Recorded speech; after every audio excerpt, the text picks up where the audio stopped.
সংবিধান অনুযায়ী এখনো প্রধানমন্ত্রী শেখ হাসিনা আছে বললেন ব্যারিস্টার শাহরিয়ার কবির। ভিডিওটা আগে দেখুন। সংবিধান অনুযায়ী এখনো প্রধানমন্ত্রী শেখ হাসিনা ওয়াজেদ।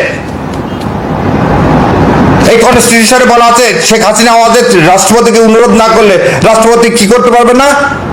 পার্লামেন্ট ভেঙে দিতে পারবে না। তাহলে এখনো তো এই শেখ হাসিনা এই রাষ্ট্রপতি অনুযায়ী এই সংবিধান অনুযায়ী তো প্রধানমন্ত্রী। এখনো শিরিন শারমিন হচ্ছে তাহলে স্পিকার, ডিসি স্পিকার, জেলে থাকলেও সেও স্পিকার। আপনি 29 সালের আগে সংসদ ভেঙে দিলে সেটা কি 7 খ অনুযায়ী কি 7 খ অনুযায়ী কি বলা আছে?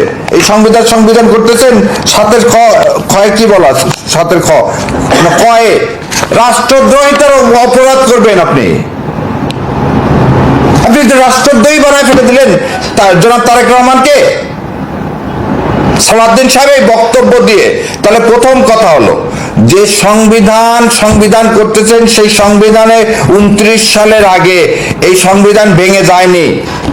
তাহলে আপনার সংবিধান থাকলে পার্লামেন্ট 24 সালে পার্লামেন্ট আছে, তাহলে 24 সালে পার্লামেন্ট থাকলে আপনার পার্লামেন্ট কি? আপনার পার্লামেন্ট একটা অবৈধ পার্লামেন্ট। আপনার ইলেকশন অবৈধ ইলেকশন। আপনি শপথ দিলেন মন্ত্রী হিসাবে, সেটা অবৈধ। এই ভিডিওটা সর্বোচ্চ পরিমাণ শেয়ার করে সবাইকে দেখার সুযোগ করে দেবেন।